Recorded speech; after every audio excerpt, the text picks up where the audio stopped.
On the birth certificate, Obama has refused to produce a birth certificate. He has fought all attempts to open the files. Think of what a birth certificate from 1961 would actually look like. What were the technologies available in 1961? They were not computer printouts.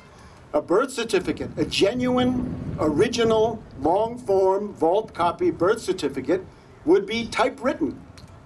The parts not typewritten would be signatures made in pen and ink, some of them even with fountain pens, depending on the doctors involved. There are probably 24 classes of information: the birth order, the time of birth, the attending physician, and a wealth of other information that would be included on an authentic birth certificate.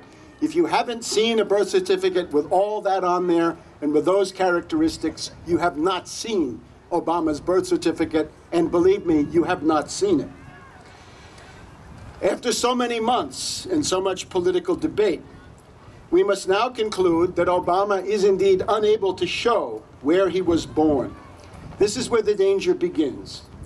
If he cannot produce a birth certificate, it means that he can easily be blackmailed. He is blackmailed. This is why Glenn Beck won't address the issue. The reason for it is that Wall Street is happily blackmailing Obama to get what they want. He is a totally controlled asset in the White House. They could bring him down in a couple of weeks, and he knows it. Wall Street doesn't want to overturn this successful protection racket that they have going. They want to keep it going. Wall Street wants 2 more years of extortion, and the worst is yet to come. When the Republicans take the House, if they do, Obama's betrayals will be facilitated. We will have a coalescence of the reactionary Republicans and the Wall Street Democrats agreed on one thing: to flay you alive, to strip you of your economic rights, to leave you nothing but your eyes to cry with, to take away your Social Security, your Medicare, your Medicaid, your unemployment benefits, your minimum wage, your Wages and Hours Act, and every other piece of social and labor legislation that 100 years of labor struggle and political struggle have given us. That's the danger that begins in November with the lame duck. If Obama cannot produce a birth certificate, it means that he can be blackmailed by intelligence agencies, including foreign intelligence agencies. He can be and is blackmailed by cliques of rich bankers, by cabals of generals, or by any group of adventurers and other forces. This situation, the blackmailability of the president, to me, is an intolerable threat to national security and constitutional government. If the president, if the tenant of the White House can be blackmailed, then our country becomes a derelict, a helpless plaything of dark forces and enemies at home and abroad. And the blackmail issue is what leads me to say that if Obama cannot prove his qualifications, he must leave the White House for the good of the country. Nor are birthplace and citizenship the only issues. The convictions of Rezko and Blagojevich suggest that Obama can also be blackmailed because of his past corruption in the Chicago bipartisan combine, where Republicans and Democrats unite to loot that great city.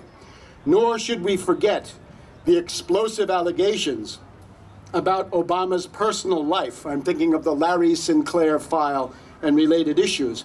Things that you can read about, not secret. You can read about them in any supermarket checkout line by picking up a tabloid, and those tabloids have generally been months or years ahead of the national press. In conclusion, the Constitution is not a delicatessen. You can't pick the parts you like and ignore the rest.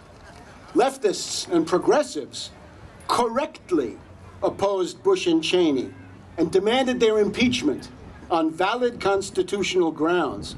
Those same leftists and progressives cannot now pretend that the natural-born citizen clause is quaint, irrelevant, or taboo.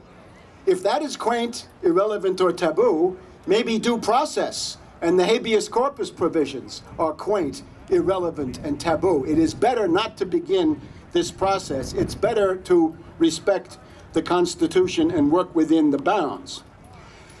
Those who raised the birth certificate issue, starting with Phil Berg, are no longer a voice crying in the wilderness. According to published reports, and you can see these on the internet, the so-called Ulster Man, the Ulster Man emails, Obama's behavior in the White House has now become increasingly erratic. There are indications that he may be suffering the beginnings of a severe mental breakdown, of depression, or paranoia, or some other crisis of the narcissistic personality. He may be suffering a mental breakdown because his messianic charisma is now dissolving in the face of defeat at the polls.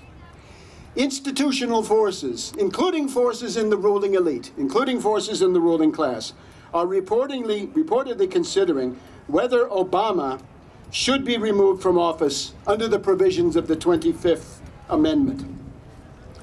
I recommend the need for a democratic, anti-war, anti-Wall Street, anti-Federal Reserve, anti-dictatorship candidate entering the lists in Iowa and New Hampshire, because those primaries, believe it or not, now begin in about 2 months. Make it 3 months. In January of 2011, somebody needs to hit the ground running in those primaries, in the same way that Eugene McCarthy and Robert Kennedy once challenged Johnson, or Teddy Kennedy challenged Carter in 1980. If the Republicans seize control of the House and get a majority, then we will be able to test them. If they probe Obama's birth certificate and demand to see it, then we may have clarity on this issue. But I don't think they will. I think the Republicans will be subservient to Wall Street and Wall Street's demand for 2 more years of successful extortion and blackmail of Obama. But if they do probe, we may get clarity. And if they don't, it means that the blackmail will go on. It is therefore the responsibility of all of us, of the citizens, to work as best we can for a constructive solution to the present very grave constitutional crisis. And I thank you.